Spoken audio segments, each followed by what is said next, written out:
Ramdam ko ang halik niya sa leeg ko, pababa sa aking.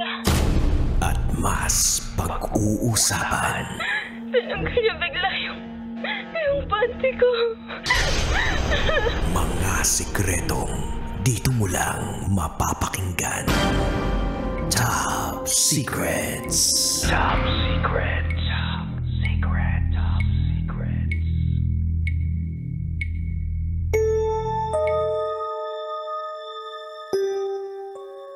Good evening Luzon, Visayas, Mindanao, Metro at Mega Manila. Sa oras natin ngayon na 11:18 PM sa buong kapuluan. Sa lahat po na nakatutok sa rin ngayon sa 90.7 Love Radio,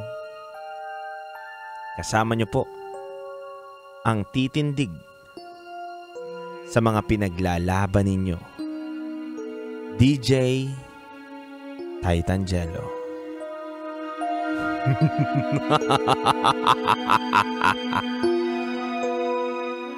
Mga kabisyo, ngayong gabi na to ay isang makabago para sa ating mga tenga.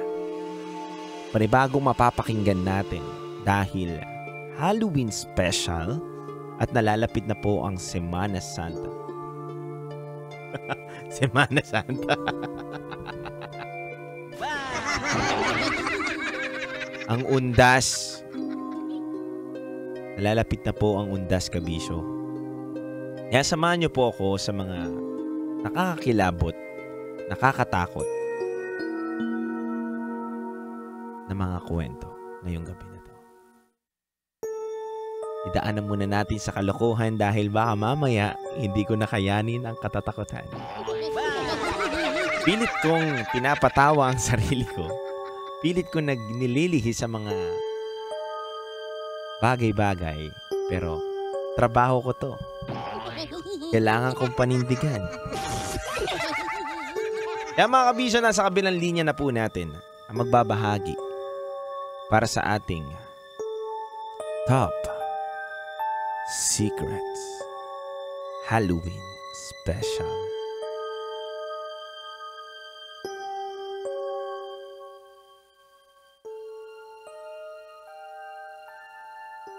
Good evening. Hi, good evening. Happy Monday. Yeah, it's happy Monday, everyone. Yes, medyo mahina lang yung mo, yung audio mo, lubog. Yung audio mo, naka-earphone ka ba? Yeah, pero okay na po ba? Pwede ba natin tanggalin muna? Oh, sure.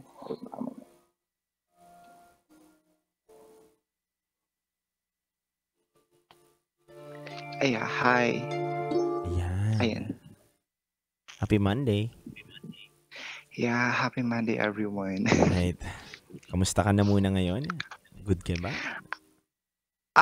Okay naman. So, right now, since it's like feeling Halloween ngayon kasi, di ba, maglalapit na yung November 1 and 2. Ayan, mag-isa lang sa bahay. So, parang ito yung part na medyo nakakatakot sa every year na nilook forward kong Halloween. Ako din eh. Ako rin, natatakot na rin ako ngayon eh. Napatawa ko nga yung mga kabisyo natin na Semana Santa pero parang hindi nakakatawa. Oh, natawa. Ay, natawa. Effective. Pilit ko pinapatawa yung sarili ko. Medyo parang mabigat tong kwento mo ngayon eh. Kilabutan ako, magdadrive ako later eh. Pero ano pinagkakabalahan mo muna sa buhay mo? Right now wala naman. I am actually I'm from Kamsur, so I am here in Manila to work. But I am alone in my apartment. Although we have house here in Manila pero medyo malayo kasi sa work area ko eh. So I decided na mag-apartment na mag-isa. Okay. Ganun. So kamusta naman na mag-isa ngayon sa apartment? Okay naman. Well, technically, nawi-weirduhan nga ako dito sa apartment na 'to kasi honestly, it's been, 3 days na kasi I have my puppy here, eh, Siso. So Mhm. parang, lagi siyang nakatingin somewhere tapos 'pag inaano ko, dini-distract ko siya, talagang naka-focus lang siya sa mga bagay-bagay na I mean, in a corner sa house na dati hindi naman niya ginagawa. Nakakatakot din, 'no, 'pag mag-isa lang sa buhay. Ay, totoo yun. Walang kakayakap, Wala. walang pumupunta sa'yo, Wala, eh. walang Hindi pa. nang-aaswang. Wala pa naman sa ngayon. Anyway, excited na ako na mapakinggan ang, iyong top secret ngayong gabi na 'to. Taga saan ka? I am here in Makati. Makati. Uy, taga Makati ako dati, Ah, baka malapit lang dito. Oo, parang ako malapit ako sa BGC, gano'n. Ay, parang oo. Ay, nako, malapit yan. Malapit sa St. Luke's. Yes. Hmm, Bakod lang pagitan, gano'n. ah, Dumadaan ka dun sa may shortcut, patawid ng BGC na. nakadaan na ako do'n. Okay. From Makati, ilang taon na? 32? 32. Hmm, Anong pangalan? Mikey? Mikey, 32, from Makati. Ano ang top secret mo? Ito yung bahay maligno sa probinsya ng isla.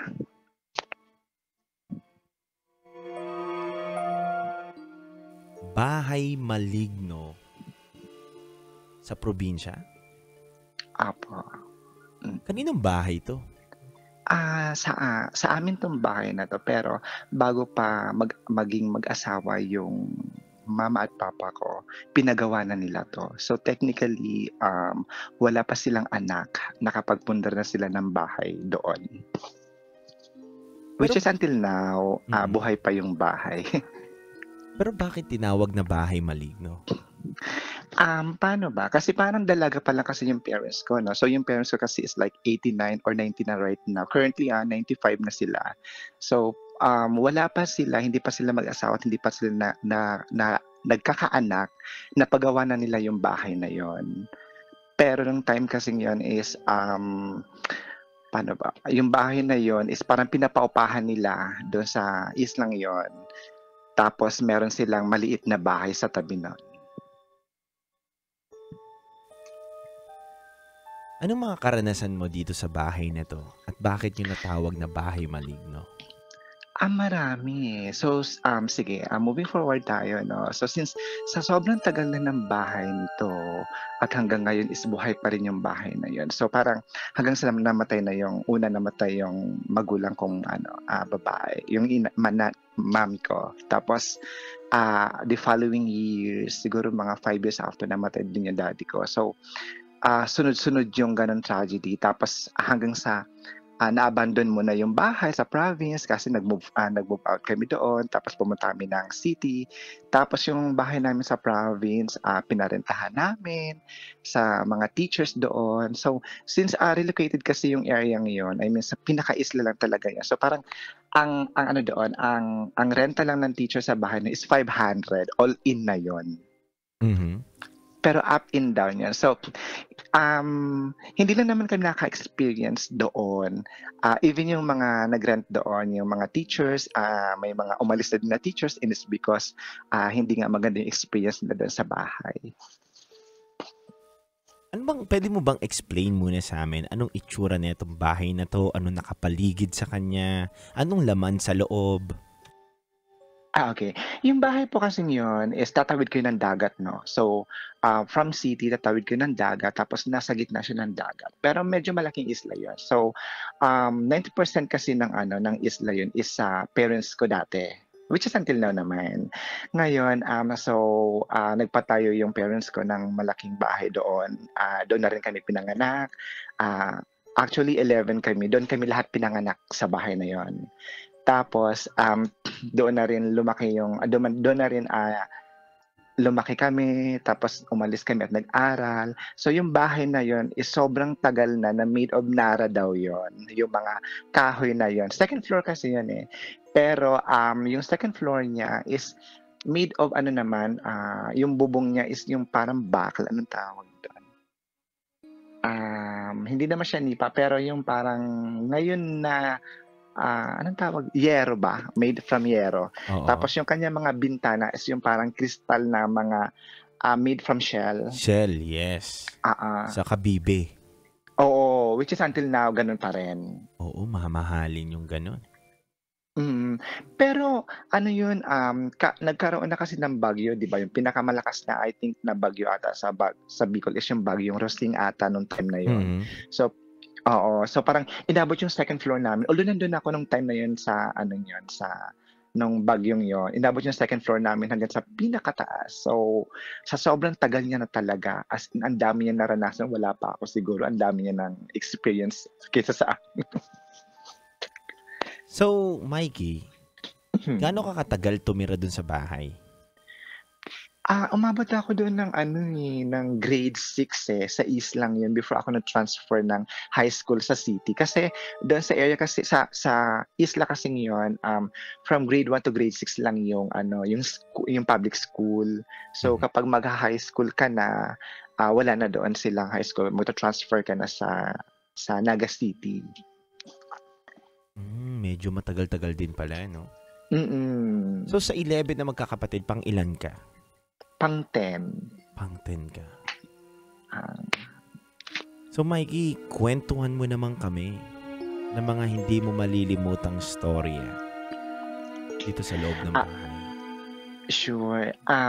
First yung nag-start yung story ko here is yung after mamatay ng mami ko. So pero prior that, bago pa lang mamatay yung mami ko, pero may mga may mga kwento-kwento na doon. Kahit nung maliit pa ako like for example lang, every 12 o'clock in the evening, lagi may kumakatok doon sa door namin sa baba namin kasi nasa second floor kami natutulog sa may sala ng second floor. So, yung papa ko kasi ang kanyang work dati doon is yung merchant, fisherman siya. So parang every 11 ng gabi umaalis na sila, naglalaot na sila. So kami ang natitira na kapatid kong bunso doon. Kasi the rest ng kapatid ko is nasa city na dahil mga high school at saka nag-work na sila. So pag kami natitira na ng kapatid ko doon sa bahay, tapos si mami tapos si papa kasi naglalaot na sa dagat, naiiwan kami ng kapatid ko sa taas. So layuan siya na experience talaga from the start noon na every 12 to 1, lagi may kumakatok doon sa door namin, sa pinaka-main door sa baba. Tapos, pag binubuksan mo siya, as in walang tao. Kasi doon nung time na yun, wala pang kuryente.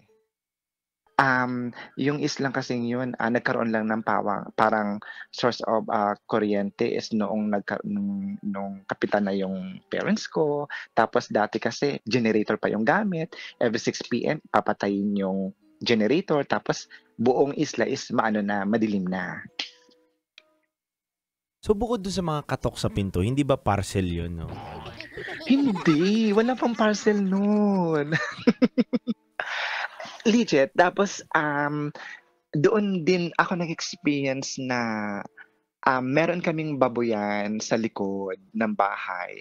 Tapos naglalaro din kami ng I think mga 9 o'clock yun. Yun hindi ko makalimutan. Then doon sa tabi ng bahay, since ang laro kasi namin is tago-taguan, doon ako napunta sa may yung kapatid ko tsaka ako, doon ako napunta sa may baboyan. So yung baboyan na yun is may second floor din yun. Pero made of wood. Tapos naghahanap sa amin. Although naririnig namin na sin-search nila yung likod ng bahay, tapos yung baboyan. Pero weird lang kasi yung baboyan talaga namin is as in inuga-uga talaga siya ng pagkalakas-lakas. I think mga 10 o'clock na ng gabi, no. Hindi kaya to ng isang tao, 3 tao, 4 na tao para yugyugin yung baboyan namin.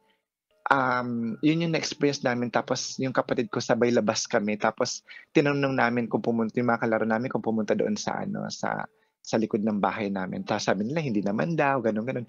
So parang nag-wonder na kami doon na there's something wrong nga dito sa bahay at saka sa likod ng bahay namin. Kasi yung likod ng bahay namin talaga is puro siya kakahuyan eh. Sa parang mga one far apart yung mga bahay-bahay sa province pag gano'n. Hindi siya dikit-dikit. Bukod sa'yo, ano pa yung mga nararanasan nyo doon? May mga nakita ba kayo? Nakakaibang elemento? Ay, oo naman. Nung namatay yung parents ko, siguro 1 month after, umuwi kami doon, kasama yung mga visitor namin. Siguro yung visitor namin kasama is mga 5. So, umuwi kami doon para magbakasyon, kasama yung visitor namin. Tapos, ayun, doon kami natulog sa bahay, sa 2nd floor. So, walang kuryente, tapos walang electric fan. Nakabukas ng lahat. Nakabukas yung bintana. Walang ilaw kasi medyo bilog yung buwan din yung time na yun. Pero doon sa bahay na tinutulugan namin sa may sala ng 2nd floor, tabi-tabi kami doon. Ang alam ko is 6 kami doon. 6 kami doon na magkakatabi. 3 kapatid ko, tapos yung 3 bisita ko. Tapos ngayon, nasa gilid ako, sa pinakagilid ako na katabi ng bintana. Nagising ako ng mga 2 o'clock in the morning. Then, sa sobrang dilim ng paligid, although matinag mo lang kasi is yung sa buwan, yung mga shadows. Talagang na-count ko siya kinount ko siya, alam ko 6 kami. Kinount ko siya na 7 na kami doon. Tapos, yung pampito sa gilid is nakayakap doon sa isang visitor namin na hindi ko talaga mamukhaan. Tapos, nung time na yun, sobrang natakot ako kasi alam ko, 6 lang kami doon eh. Wala nang ibang tao aside doon sa 3 visitor namin, tapos ako yung kapatid ko. Tapos may isang nakayakap doon sa visitor namin na talagang hindi ko siya matinag na kung babae siya or lalaki. Pero may nakayakap sa kanya. Tapos tinanong ko yung the following, after na noon, at the morning, tinanong ko yung mga kapatid ko kung may bisita ba kami or wala.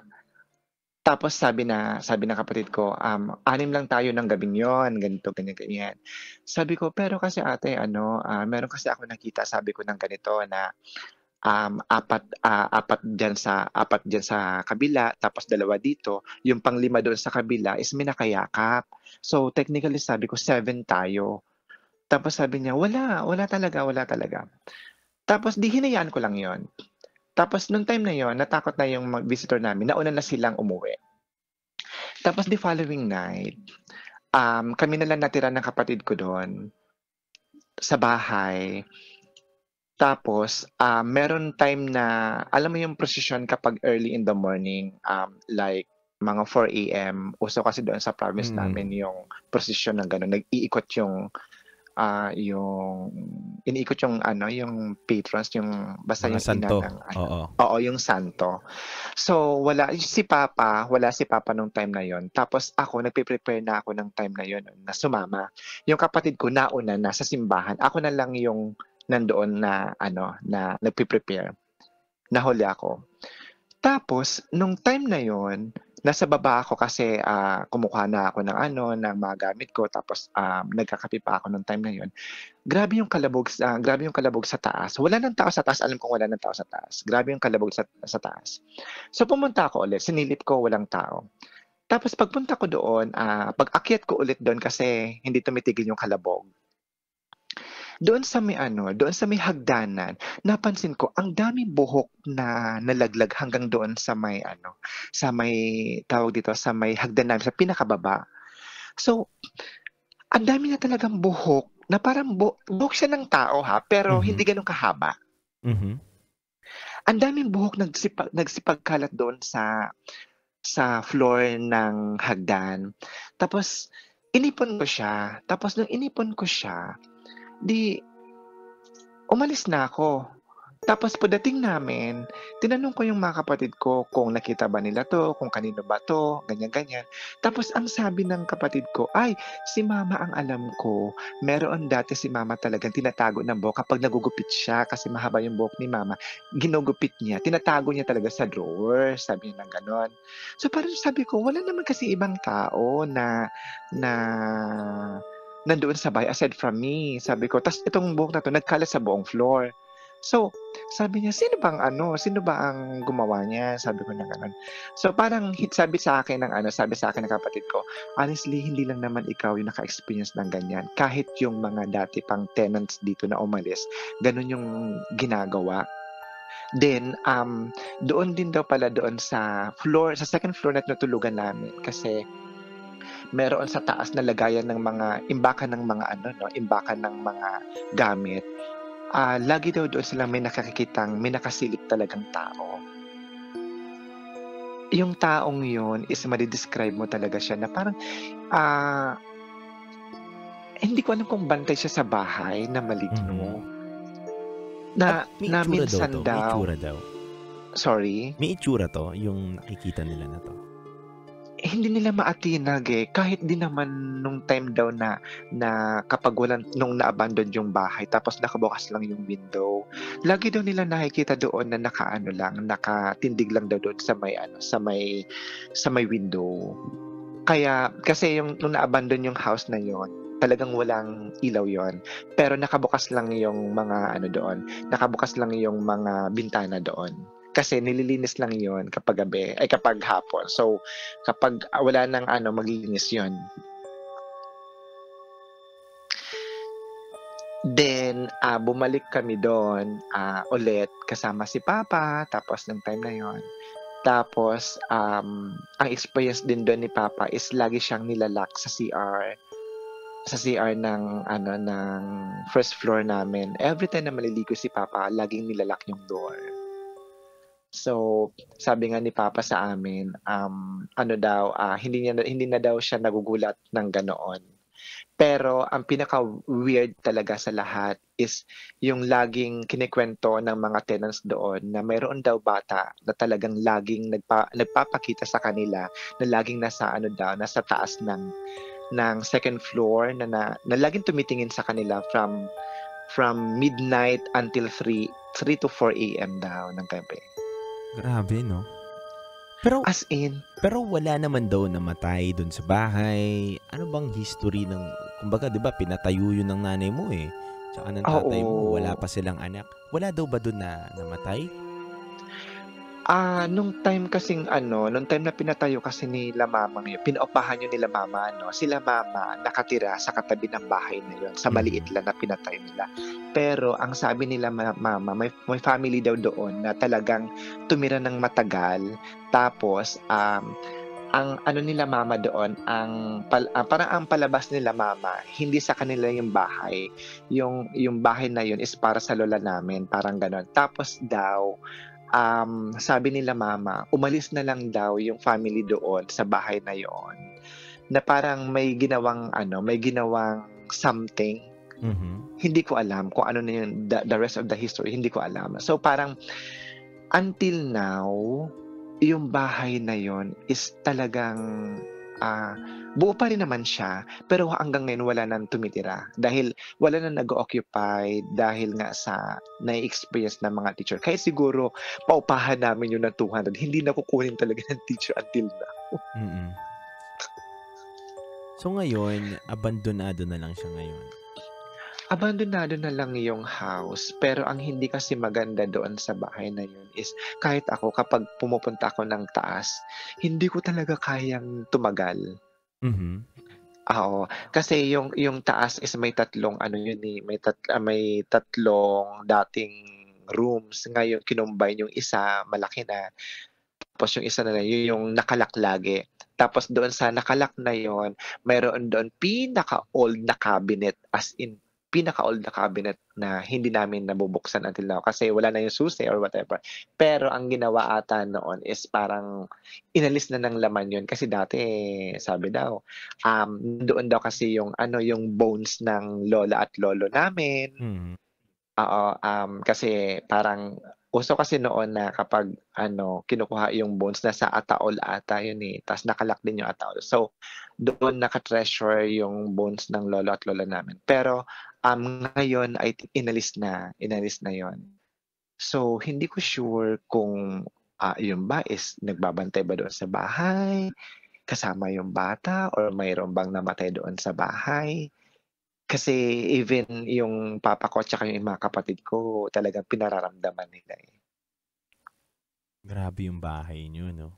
Pero, Oo, Mikey, isang tanong, ano yung pinaka nakakatakot na na-experience mo sa buhay mo bukod dun sa bahay ninyo? Yung sa iwanan ka ng buhay. jowa mo. Sorry, ano yun ulit? Nakakatakot ba yung iwanan ka ng jowa mo? Ganun. Hindi. Ang pinaka hindi ko na makakalimutan din sa experience sa buong buhay ko, nung nagkaroon ako ng pasyente na first time kong mamatayin yung pasyente. Tapos parang yung pasyenteng yon is parang hindi niya ako tinigilan hanggang pag-uwi sa bahay. Kasi nurse kasi ako, so first patient ko siya. Tapos nung time na nasa akin yun, hindi naman siya nung na-endorse yun sa akin, hindi pa naman yung patay, eh. Tapos the following day, nung endorse na sa akin, patay na yung patient na yun. Pero inalagaan ko ng sobra yun. Pero nung time na yun, siya yung kauna-unahang pasyente na namatay. Ano din yun, October 31. Namatay siya ng October 31. Tapos, pag-uwi ko ng bahay, hindi niya ako pinatulog ng sobra-sobra. Tapos mag-isa ako sa bahay.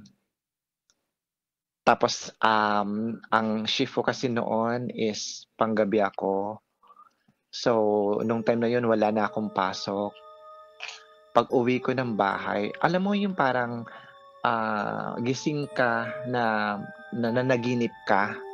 Tapos parang sinasakal ka nung pasyente ng namatay. Kasi yung pasyente kasi yun, kaya siya namatay is because na-murder siya, eh.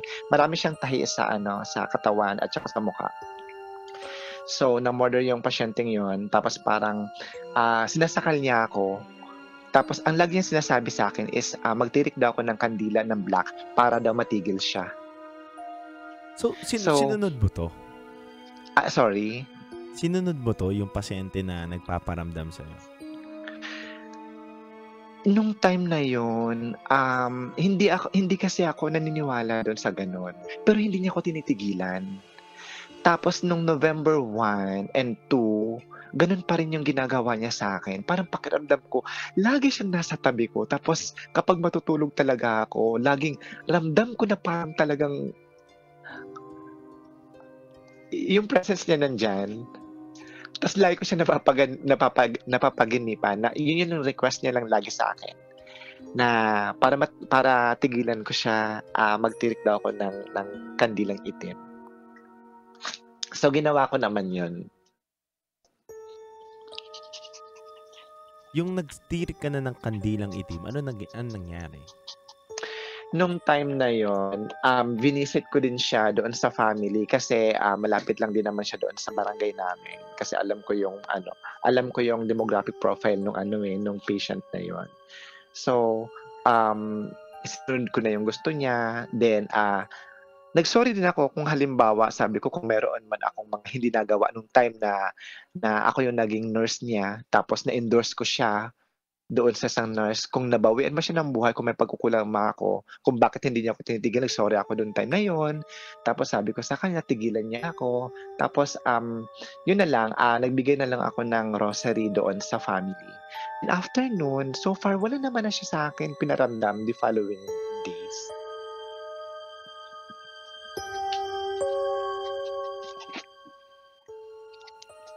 Grabe, no? Ako yung nai-speechless ngayon, eh. Marami akong tanong lagi ngayon. Ngayon, parang wala na akong gustong itanong.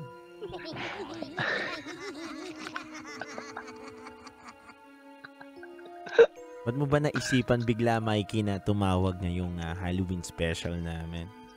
Talaga bang nakakatakot ang gusto mong ikwento talaga ngayon? Or broken-hearted ka? Hindi naman. Ka? Well, actually, yun lang, from then kasi kapag naalala ko talaga yung sa bahay namin and my mother, until now, yun pa rin yung nafe-feel ko na parang, I don't know, basta natatakot pa rin ako. Hindi pa rin siya, parang feeling ko, hindi pa rin siya close for me na I don't know kung yung mother ko is like parang may gusto siya sabihin what doon sa house. Pero ayun, kapag naalala ko at saka kapag naikwento ko until now, ganun pa rin yung nararamdaman ko. Like parang takot na takot pa rin ako doon. May mga huli ka pang gustong sabihin ngayong gabi na to sa ating mga kabisyo? Or may gusto ka bang batiin? Wala naman. Okay naman. Okay naman ako. At wala na rin siguro. Thank you so much, Mikey.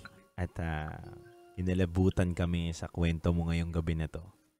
Ikaw ang kauna-unahan na Halloween special namin na caller. And thank you so much. Happy Monday. Thank you, Digititan. Yes. Kapag may kailangan kang itawag dito na sakit ng puso, nakakatakot. May part 2 ba to for the broken-hearted? Okay lang. Go lang. Tumawag ka lang dito. Bukas ang aming linya at papakinggan ka pa rin namin. Thank you so much, Mikey. Thank you. Thank you. Happy Monday. Happy Monday.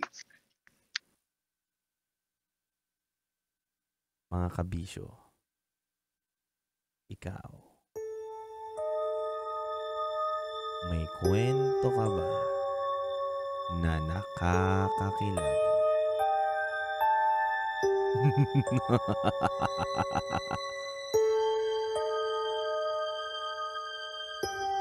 Mga kabisyo, pero ngayong Halloween special natin, alam ko na maraming may kwento ng mga elemento na hindi mapaliwanag ng siyensya o ninuman. Alam ko na marami pa tayong caller na paparating habang hindi pa sumasapit ang araw ng mga patay. Mga kabisyo, abangan po namin ang inyong mga istorya. Calls na talaga namang nakakakilabot ngayong araw ng patay. Mga kabisyo, maaari ka magpadala sa aking Facebook page, DJ Titangelo, o kaya kay DJ Rakitera sa kanyang Gmail account sa Rocky Secret Files with Titangelo. Maaari ka ring tumawag dito sa ating Viber line na 0916-529-5595. Once again mga kabisyo, ako nga pala si DJ Titangelo, ang kasama nyo ngayon sa Top Secret Horror Episode. Nakakatakot ang aking likod. Akala ko may nakatayong tao. Anino ko pala yun. Anyway mga kabisyo, maraming salamat sa inyo. Once again, nakatutok ka ngayon sa 90.7 Love Radio sa oras natin na 11:51 PM. Ingat po kayo sa mga biyahe ninyo, lalo na po sa mga TNVS driver natin. Love knows no boundaries mga kabisyo. Huwag niyo pong kakalimutan na tatawagan po namin kayo. At lakas nyo na po ang mga radyo ninyo para po mapakinggan ninyo. Baka kayo na po maswerteng mananalo ng 1,500 pesos.